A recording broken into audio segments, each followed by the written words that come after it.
कत्ल किए गए मुस्तफा आमिर के नाकाबिले जमानत वारंट जारी, अदालत में पेश करने का हुक्म। अदालत ने जनवरी में कत्ल किए गए मुस्तफा आमिर के नाकाबिले जमानत वारंट जारी करते हुए 27 फरवरी को पेश करने का हुक्म दे दिया। तफसीलात के मुताबिक इंसदाद मुनशियात अदालत ने जनवरी में कत्ल किए गए मुस्तफा आमिर के मुनशियात केस में नाकाबिले जमानत वारंट जारी कर दिए।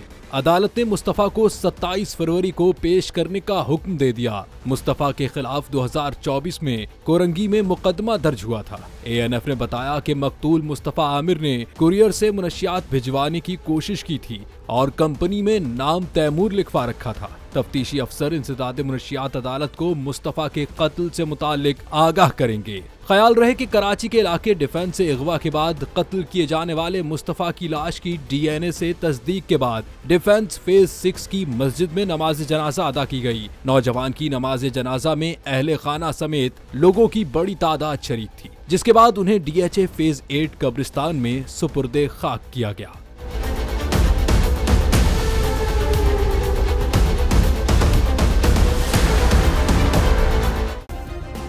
सब्सक्राइब करें और बेल दबाएं ताकि कोई खबर रह न जाए।